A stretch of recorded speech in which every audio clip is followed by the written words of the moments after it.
大家好，我是 Tony。这一集我的 AI 时代，我要分享的主题是1916年出版的《基隆主港志》这本书里面的老照片。这本书我以前介绍过，这一次是要将这本书里面的老照片，将它们修复，并且彩色化，并生成影片，以更生动的方式呈现出100多年前基隆港的风貌。基隆旧称基隆，是在清同治2年以淡水副港的配角登场。不过20几年后，淡水港因为淤积，基隆港的重要性开始超越淡水港。刘铭传主政的时代，已开始着手基隆港的建设。在1886年，新建的基隆港第一座码头，后来成立专责机构，聘请外籍工程师，着手进行基隆港的建设。不过1891年，刘铭传去职之后，这项计划就完全终止了。1895年，日本领有台湾后，开始积极建设基隆港。从1899年起，一直到1945年，总共进行了5次重大的基隆港建设。《基隆主港志》这本书是由临时台湾总督府公事部出版，记录了基隆港的第2期工程。这一期的工程奠定了基隆港成为现代港的规模。而当时的主港工程师是台湾总督府土木部技师，就是松本虎太。他后来也被升任为基隆主港基隆出张所的所长。这张照片是当时著名的工程炸毁基隆港内的后公岛与后母岛，并利用铲挖的废土填平市区低洼地，而形成现今基隆市街的规模。很多老基隆人都听过，以前基隆港内有2座小岛，后公屿、后母屿，也称后公岛或后母岛。基隆也有一个古地名，被称为后江，就是因为这2座小岛的原因。不过现在连老一辈的基隆人也没有见过后公屿、后母屿，因为在100多年前就已经被铲除了。而这本书里面的照片就有记录了当年基隆港内的后公屿、后母屿，是很珍贵的历史影像。基隆港主港志总共收录了54张当时基隆港主港工程的照片，我就选录其中的一些照片，并补充相关的照片及影片分享给大家。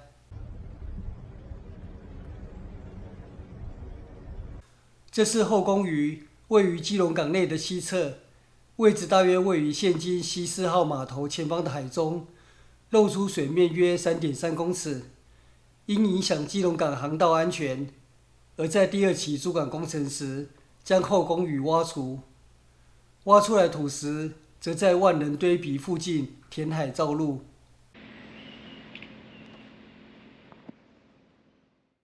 这是后母屿，位于基隆港内的东侧，露出水面约 19.6 公尺。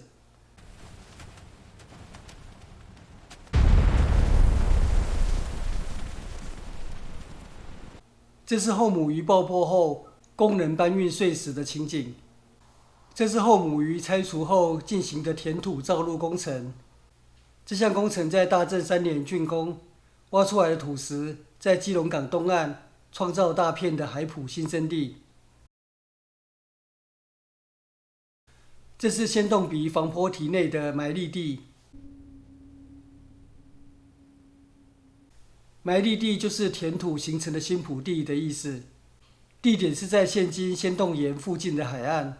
当时铲除后公屿、后母屿后，基隆港内的深水区域面积扩大，容易受到港外风浪的影响，所以在仙洞鼻兴建防波堤，以阻止港外风浪对于港内的冲击。这是和歌港水路改修工事，在铁道桥的下游处。和歌港就是今日的西定河。基隆港主港时，将和合港改道与石印港、南农河河流开凿一条新的人工运河，称为旭川，流入基隆港。原有旧河道则填土为新生地，提供陆军重炮兵联队使用，民间俗称为陆军埔。位置大约位于今日基隆市的光华国仔一带。这是和歌港1909年施工的情景。这是完工后的和合港新的水路旭川及码头卸货区。当时旭川河岸的驳坎设有石阶，渔船卸货需爬上石阶到街上交易。台语称石阶为坎马，石阶上方的河岸就被当时人称为坎马町。坎马町、坎子顶后来成为基隆著名的鱼市场。民国64年，基隆市政府因为市区狭窄、空间不足，而决议将旭川的河面加盖，并在上方兴建3栋建筑：明德、清明、至善大楼。旭川从此消失。照片右侧新建的房子是福德市场，就是位于现今爱山路坎子顶的仁爱市场。这是义仲桥街水路护岸石垣。义仲桥街就是现在基隆市义二路这个区域，清代早期称为哨船头，日本时代成为日本人主要的居住区域。这是海岸石垣工事，位于草店尾街。这是在旭桥以东的海岸进行的石墙工事。旭桥位于旭川运河的出口，后来改称明德桥，桥头的遗迹依旧在，就位于孝一路、忠一路的路口。草店尾街大约就是位于现在的仁乐路附近。后方那一座山就是基隆著名的红蛋山。这是哨船头街建造铁筋混凝土卸货区。哨船头街后来改称为义仲町。义仲町是当时填海造陆的新土地，也是当时日本人主要居住的地区。义仲町通就是现在的义二路，后来成为基隆最繁华的市街。这是义仲町通著名的一栋建筑——岸田福福店，现在仍然存在，位于义二路、信二路的转角。这栋房子是前日本首相岸田文雄的曾叔公岸田多一郎所经营的和服店，完工于大正2年。这也是当时哨船头街介绍铁筋混凝土的情景。哨船头街的新生地就是来自挖掘后母鱼的土石。这是填海造陆之后的哨船头街海岸，已经可以看出新兴的市街雏形了。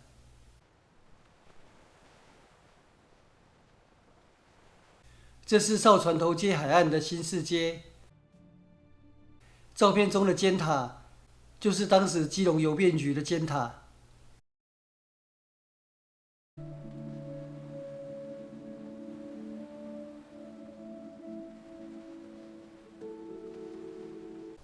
这是基隆驿前面码头搬运作业的情景。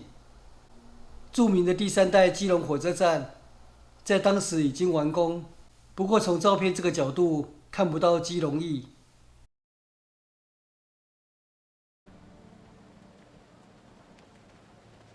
这是第12号码头搬运作业的情景。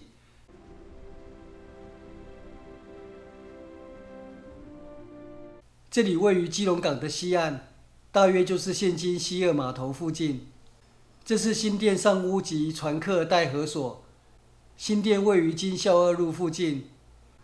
上屋及船客待合所就是旅客等候的屋棚。这是从基隆港眺望仙洞鼻防波堤。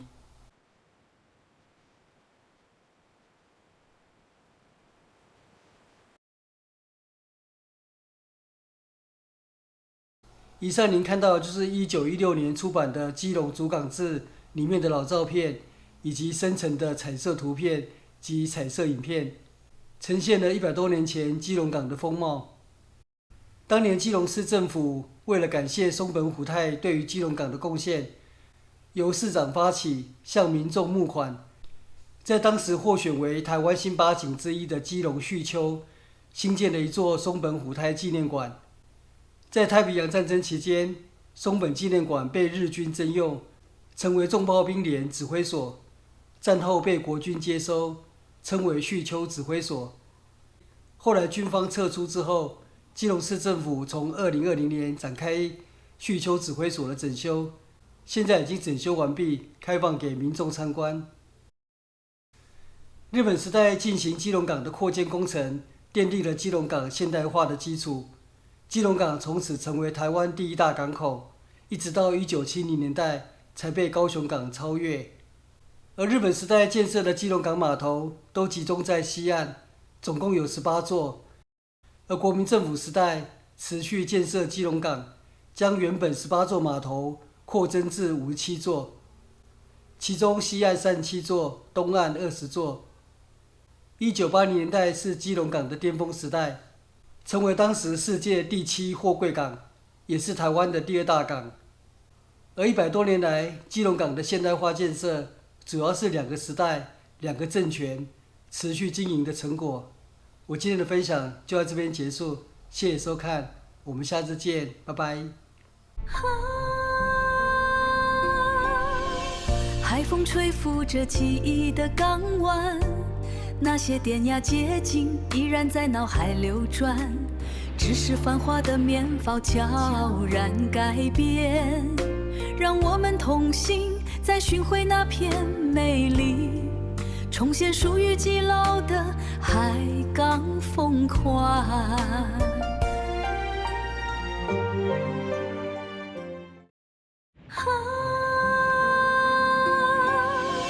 海风吹拂着记忆的港湾，那些典雅街景依然在脑海流转，只是繁华的面貌悄然改变，让我们同行，再寻回那片美丽，重现属于基佬的海港风款。